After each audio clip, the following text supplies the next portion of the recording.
नमस्कार, प्रणाम, जय भीम, नमो बुद्धाय। आप देख रहे हैं बीएन न्यूज बिहार।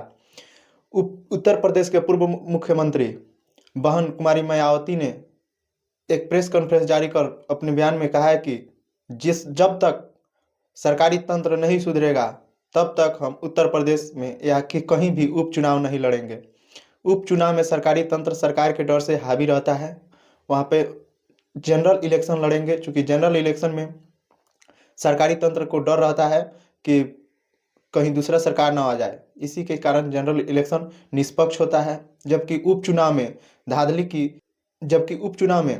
धांधली बताई है। उन्होंने ईवीएम को दोष बताया। सरकारी सरकारी कर्मचारियों को चुनाव आयोग पे प्रश्न चिन्ह खड़ा की है।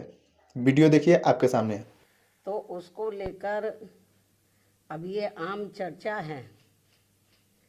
मैं खुद नहीं कह रही हूँ, ये लोगों में आम चर्चा है कि पहले देश में बैलेट पेपर के जरिए चुनाव जीतने के लिए सत्ता का दुरुपयोग करके फर्जी वोट डाले जाते थे, और अब तो ईवीएम के जरिए भी ये कार्य किया जा रहा है, जो लोकतंत्र के लिए बड़े दुख व चिंता की बात है।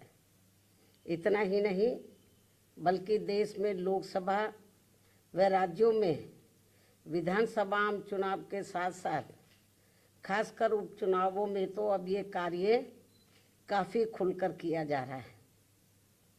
और ये सब हमें हाल ही में हुए यूपी के उपचुनाव में काफ़ी कुछ देखने के लिए मिला है। और इस बार महाराष्ट्र स्टेट में विधानसभा के हुए आम चुनाव में भी इसको लेकर काफ़ी आवाज़ें उठाई जा रही हैं। ये अपने देश में यह लोकतंत्र के लिए बहुत बड़ी खतरे की घंटी भी है। ऐसी स्थिति में अब हमारी पार्टी ने ये फैसला लिया है कि जब तक देश में फर्जी वोटों को डालने से रोकने के लिए देश के चुनाव आयोग द्वारा कोई सख्त कदम नहीं उठाए जाते हैं, तो तब तक हमारी पार्टी देश में खासकर अब कोई भी उपचुनाव नहीं लड़ेगी। मैं उपचुनाव की बात कर रही हूँ, बाई इलेक्शन की। तो तब तक हमारी पार्टी देश में खासकर अब कोई भी उपचुनाव नहीं लड़ेगी। जबकि आम चुनाव में जब जनरल इलेक्शन होते हैं, जबकि आम चुनाव में इस मामले में थोड़ा बचाव जरूर हो जाता है, क्योंकि इनका अर्थात सरकारी मशीनरी का सत्ता परिवर्तन के डर की वजह से जब जनरल इलेक्शन होता है, जो पार्टी पावर में होती है, जरूरी नहीं है कि वो पार्टी पावर में फिर से लौट के आ जाए, दूसरी पार्टी भी आ सकती है। तो फिर वो जो सरकारी मशीनरी है वो थोड़ा घबराती है। जबकि आम चुनाव में इस मामले में थोड़ा बचाव जरूर हो जाता है, क्योंकि इनका अर्थात सरकारी मशीनरी का सत्ता परिवर्तन के डर की वजह से आम चुनाव में इनका जनता पर कोई ज़्यादा दबाव या डर आदि नहीं होता है, जिसे खास ध्यान में रखकर